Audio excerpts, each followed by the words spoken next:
Panibagong sunog na naman ang sumiklab sa Tondo, Maynila. Halos 2,000 ang nawalan ng bahay.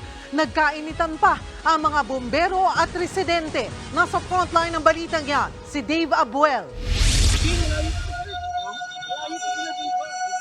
Pier 18 po yan.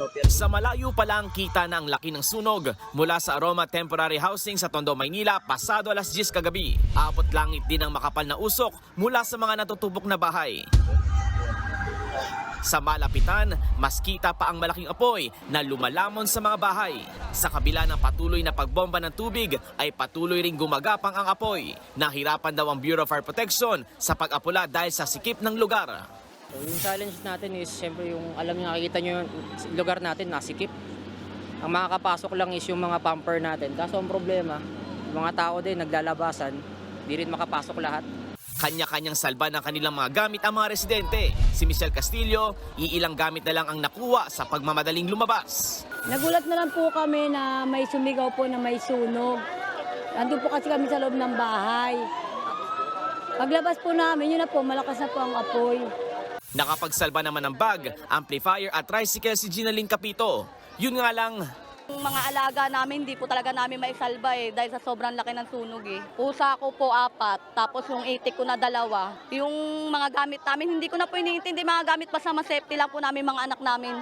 pasado alas 5 ng madaling araw na nang maapulang apoy. Aabot sa 1,800 residente ang naapektuhan ng sunog. Higit 6 na milyong piso naman ang natupok na ari-arian.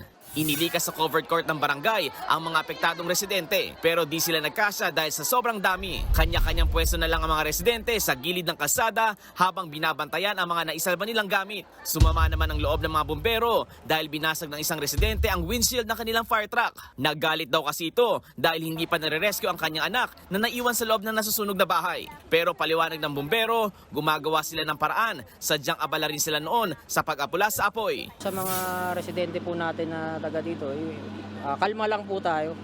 Kasi ginagawa lang po namin yung trabaho namin. Tapos makakarinig pa kami ng bad comment, babasagin nyo pa yung truck. Siyempre po, mahirap na nga kami. Tinutulungan na nga namin kayo. Kami pa yung nasasaktan.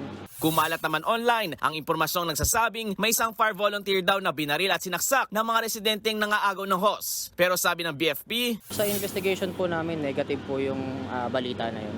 pero 2 volunteer ang nagka-minor injury habang rumeresponde. Wala namang nasaktan sa mga residente. Inaalam pa sa ngayon ang pinagmulan ng apoy. Nagbabalita mula sa frontline, Dave Abuel, News 5. Mga kapatid, Cheryl Cosim po, huwag maging huli at maging una sa lahat sa balitaan. Para sa tuloy-tuloy na talakayan sa Frontline, mag-follow at mag-subscribe sa social media pages ng News 5.